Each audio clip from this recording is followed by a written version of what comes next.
दोस्तों, अगर आप भी स्टॉक मार्केट के अंदर ट्रेडिंग करना चाहते हैं तो स्टॉक मार्केट के बारे में आपको सारी इंफॉर्मेशन होनी चाहिए। चलिए, आज की वीडियो में आपको काफी इंफॉर्मेशन देने वाला, वीडियो को एंड तक देखें।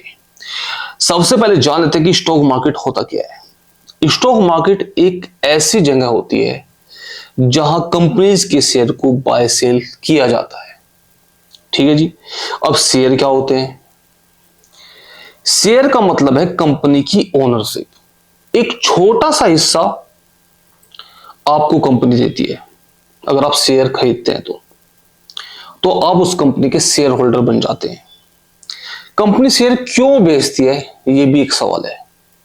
कंपनी को बिजनेस बढ़ाने के लिए पैसे की जरूरत होती है, जैसे कि नई फैक्ट्री लगाना, नए प्रोडक्ट बनाना, बिजनेस एक्सपेंड करना, इंप्लॉइज हायर करना, पुराना लोन चुकाना। इन सब के लिए कंपनी क्या करती है? अपनी शेयर बेचती है। अब शेयर बेचेगी कहां, यह भी एक सवाल है। आईपीओ के जरिए बेचती है। जब भी कोई कंपनी लिस्ट होने वाली होती है एक्सचेंज के ऊपर, तो वहां पर आपको आईपीओ लॉन्च करती है कंपनी, तो वहां पर आपको एक ऑफर मिलता है कंपनी के शेयर में पैसा लगाने का। जब कोई प्राइवेट कंपनी पहली बार अपने शेयर को पब्लिक को बेचती है तो इसे आईपीओ ने इनिशियल पब्लिक ऑफरिंग कहते हैं। तो आप आईपीओ का हिस्सा बन सकते हैं, वहां पर पैसा लगा सकते हैं। उसके बाद कंपनी लिस्ट हो जाती है। आईपीओ के बाद कंपनी शेयर्स स्टॉक एक्सचेंज पर लिस्ट हो जाती है। अब स्टॉक एक्सचेंज क्या होता है जी, ये भी तो एक सवाल है। स्टॉक एक्सचेंज एक ऐसा प्लेटफॉर्म है जहां शेयर्स की बाइंग और सेलिंग होती है। भारत में दो प्रमुख स्टॉक एक्सचेंज है, एनएससी और बीएससी। ठीक है जी। अब ब्रोकर क्या करता है? ब्रोकर का मतलब होता है कि अब मान लीजिए किसी भी कंपनी का आपको शेयर खरीदने हैं या बेचने हैं, तो उसके लिए आपको ब्रोकर अकाउंट आपके पास होना चाहिए। तो हम सीधे स्टॉक एक्सचेंज पर जाकर, जो एनएससी बीएससी है, इन पर जाकर शेयर बाय सेल नहीं कर सकते डायरेक्टली। इसके लिए हमें क्या करना होगा? ब्रोकर की जरूरत पड़ती है। ब्रोकर हमारे ऑर्डर्स को एक्सचेंज तक पहुंचाते हैं। ये पूरा का पूरा एक रोड मैप होता है। एंड ब्रोकर के अंदर आपको एक डीमैट अकाउंट भी ओपन करना पड़ता है। डीमैट अकाउंट क्या होता है, इसके बारे में भी जान लेते हैं। हर एक चीज एक दूसरे से जुड़ी हुई है। जब आप धीरे धीरे स्टॉक मार्केट में एंटर करेंगे तो सब चीजों का आपको पता चल जाएगा। काफी लोगों को पता भी होगा। डीमैट अकाउंट में क्या होता है, आपके जो शेयर्स होते हैं वो इलेक्ट्रॉनिक फॉर्म में रखे जाते हैं। एंड डीमैट अकाउंट को खोलने के लिए भी काफी चीजों की जरूरत पड़ती है। एंड साथ ही साथ आपके पास बैंक अकाउंट भी होना चाहिए डिपॉजिट एंड विड्रॉल के लिए, क्योंकि आपको शेयर खरीदने और बेचने हैं। ट्रेडिंग अकाउंट आपका खुल जाएगा और डीमैट अकाउंट भी आपका खुल जाएगा, जिस भी ब्रोकर के पास अपना अकाउंट खुलवाएंगे। नेक्स्ट, यदि शेयर्स का प्राइस ऊपर नीचे क्यों होता है, ये भी एक सवाल मन में आ जाता है किसी न किसी के। शेयर का प्राइस जो होता है वो डिमांड और सप्लाई पर निर्भर करता है। जब डिमांड ज्यादा होगी तो प्राइस जाएगा ऊपर, जब सप्लाई ज्यादा होगी तो प्राइस जाएगा नीचे। साथ ही साथ इसके अलावा कंपनी के result, news, economic, interest rate, liquidity, market sentiment पर भी असर डालते हैं। यानी जो प्राइस है इन चीजों पर भी असर करता है किसी भी शेयर का। अब नेक्स्ट क्वेश्चन है कि प्रॉफिट कैसे होता है।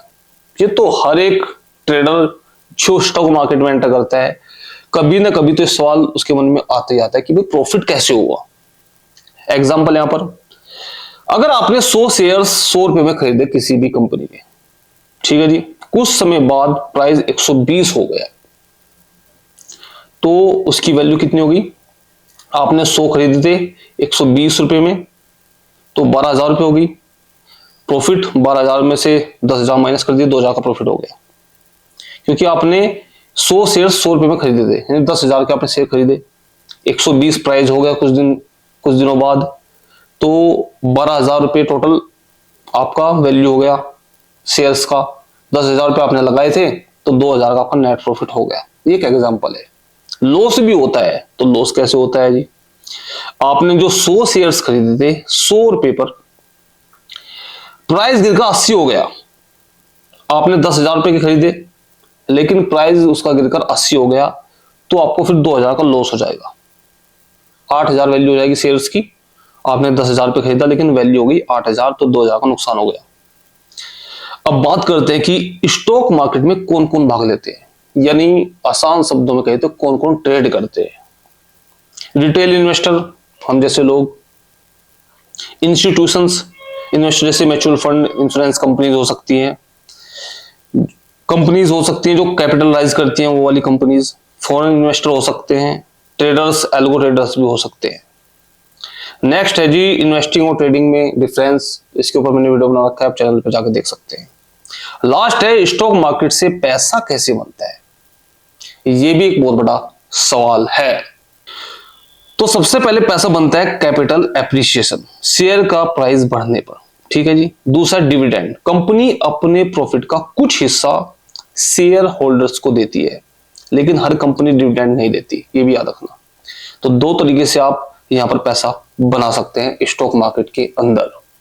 दोस्तों अगर ओवरऑल समरी बताऊं तो आपको किसी भी ब्रोकर के पास अपना अकाउंट खोल लेना है एंड उसके बाद आप उसमें ट्रेड कर सकते हैं, अच्छी अच्छी कंपनी के शेयर में पैसा डाल सकते हैं, साथ ही साथ इंडेक्स में फ्यूचर ट्रेडिंग भी कर सकते हैं।